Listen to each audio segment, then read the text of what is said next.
मी काल अर्ज दाखल केला होता आणि आज छाननी पण पूर्णपणे झालेली आहे. कोणत्या पक्षात? मला शिवसेना या पक्षाकडून एबी फॉर्म मिळालेला नाही. शिवसेनेचे प्रमुख नेते माननीय एकनाथरावजी शिंदे साहेब आणि डॉक्टर खासदार श्रीकांत दादा शिंदे साहेब यांनी आमदार बालाजी कल्याणकर साहेबांना रितसररित्या सांगूनही माझ्या नावाचा एबी फॉर्म आला असताना सुद्धा माझ्या कामाचा वेग आणि ज्याप्रमाणे झपाट्याने मी कामं करत होती आणि आमच्या सांगवी प्रभागाला कायमच भकास ठेवणे या दृष्टिकोनाने त्यांनी माझा एबी फॉर्म नाकारला आहे. पुढची काय भूमिका आहे? मी आता अजून 2 दिवस माझ्याकडे वेळ आहे, तर 2 दिवस मी पूर्णपणे जनतेमध्ये जाणार आहे. जनतेला मी रितसर विचारणार आहे की तुम्ही माझ्या सोबती आहात की नाही, तुमचा आशीर्वाद आहे का, मी थांबू की नको. कारण मी मागच्या 8 महिन्यांपासून निस्वार्थपणे मी जनतेची सेवा केलेली आहे, हे सगळ्यांनाच माहिती आहे आणि एक प्रकारचं नातं माझ्या पूर्ण सांगवी प्रभागातील जनतेशी जोडल्या गेलं आहे. तुम्ही सुद्धा बघितलं असेल, मी शासनाच्या योजनांच्या माध्यमातून मी जनतेपर्यंत पोहोचली आहे. त्याचबरोबर मी आरोग्य सवलत कार्डचे सुद्धा मी वाटप केलेलं आहे. त्यामार्फत 75 हॉस्पिटलमध्ये 50% पेक्षा जास्त सवलतीमध्ये मोफत मिळाव्यात असे हे सुद्धा मी आरोग्य सवलत कार्ड मी दिले गेले आहेत. तर आम्हाला भरपूर अशा विकासाची कामं सांगवी प्रभागासाठी करायची आहेत. आमचा पूर्ण रोडमॅप तयार आहे सांगवी प्रभागाचा. त्यामुळं मी कुठल्याही कारणास्तव मी जनतेत जाऊन पहिले तर रितसररित्या विचारेल जनतेशी, जनतेचा आशीर्वाद घेईन आणि त्याच्यानंतरच मी पुढचा निर्णय काय असेल तो घेईन.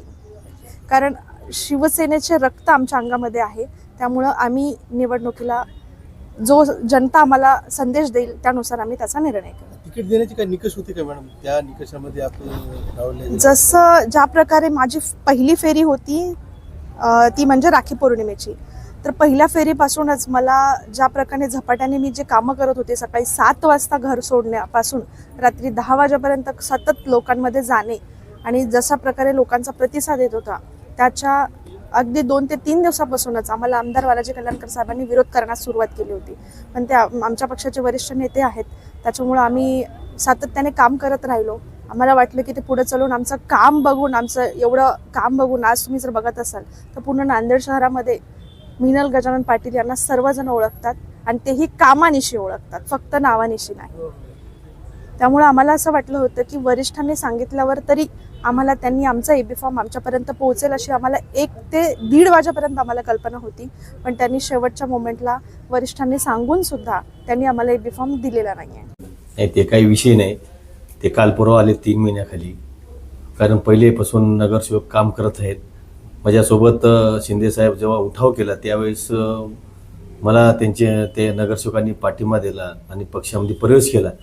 आम्ही त्यालाच प्राधान्य देत असतो. ज्याने एकनिष्ठ राहिले त्याने काल परवा आले 3-4 महिन्याखाली आणि त्याला सांगितलं होतं की बा 3 मध्ये तुम्ही तयारी करू नका, तुम्ही दुसऱ्या वार्डात तयारी करा. तरी त्यानं हे करता त्याने 3 मध्ये तयारी केली. आम्ही त्याला काही करू शकणार नाही.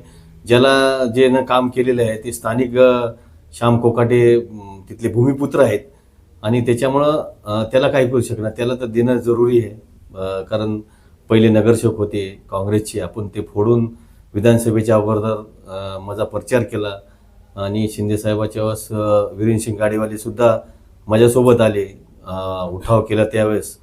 आणि कारण शिंदेसाहेबाचं एकच शब्द आहे की बुवा ज्यांना आपला पाठीशी राहिले त्याला त्यांच्या पाठीशी तुम्ही राहा. तसं आम्ही पाठीशी राहिलेले आणि ते काय कोण बोलले ते मला काय बोलायचं नाही, त्याचा काय संबंध आहे माझ्याशी. आणि ते काल परवा 3-4 महिन्याखाली आलेले, मी त्याला बोलू शकत नाही त्याच्याबद्दल काही.